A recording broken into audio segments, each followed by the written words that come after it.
हमारे चैनल में स्वागत है। चैनल को लाइक, सब्सक्राइब और फॉलो करें। कहानी का शीर्षक है दयालु राजा और घायल कबूतर। प्राचीन समय की बात है। अयोध्या नगरी में राजा वीर सिंह का शासन था। वे न्यायप्रिय, परोपकारी और दयालु राजा थे। उनकी प्रजा उन्हें बहुत सम्मान देती थी। राजा विशेष रूप से जीवों पर दया करते थे और किसी भी प्राणी को कष्ट पहुंचाना उन्हें स्वीकार नहीं था।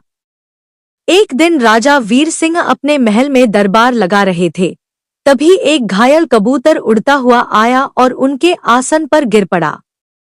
कबूतर का शरीर कांप रहा था और उसके पंखों से खून बह रहा था।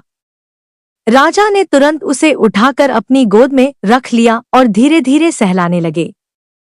तभी अचानक एक शिकारी दौड़ता हुआ दरबार में आया। उसने राजा को प्रणाम किया और कहा, महाराज, यह कबूतर मेरा शिकार है। कृपया इसे मुझे वापस कर दें।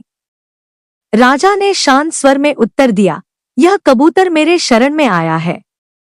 एक राजा का धर्म है कि जो कोई भी उसकी शरण में आए, उसकी रक्षा करे।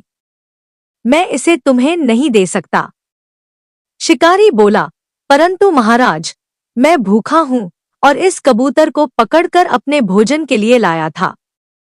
यदि आप इसे मुझे नहीं देंगे तो मैं भूखा रह जाऊंगा। राजा सोच में पड़ गए। वे किसी को भी भूखा नहीं देख सकते थे और किसी भी जीव की हत्या भी नहीं होने देना चाहते थे। उन्होंने एक उपाय निकाला और कहा, मैं कबूतर के बराबर वजन का मांस अपने शरीर से कटवाकर तुम्हें दे दूंगा, लेकिन मैं इस निर्दोष प्राणी को तुम्हें नहीं सौंप सकता।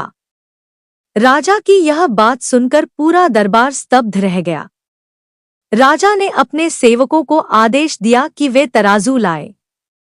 तराजू के एक पलड़े में कबूतर को रखा गया और दूसरे पलड़े में राजा ने अपने शरीर से मांस कटवाकर रखना शुरू किया।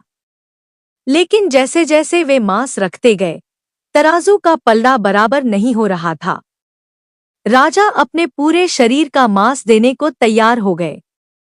तभी अचानक एक दिव्य प्रकाश प्रकट हुआ। भगवान इंद्र स्वयं प्रकट हुए और बोले, राजन, यह केवल आपकी परीक्षा थी। आपने करुणा, दया और त्याग का जो उदाहरण प्रस्तुत किया है, वह संसार में अमर रहेगा। भगवान इंद्र ने कबूतर को स्वस्थ कर दिया और शिकारी को भी आशीर्वाद देकर सत्य के मार्ग पर चलने की प्रेरणा दी। राजा वीर सिंह की करुणा और दया की कहानी पूरे राज्य में फैल गई और उनके राज्य में सभी जीवों के प्रति प्रेम और दया का वातावरण बन गया। शिक्षा। इस कहानी से हमें यह शिक्षा मिलती है कि हमें सभी जीवों पर दया करनी चाहिए और उनकी रक्षा करनी चाहिए। सच्ची महानता केवल शक्ति में नहीं, बल्कि करुणा और परोपकार में होती है। कहानी समाप्त। वीडियो देखने के लिए धन्यवाद।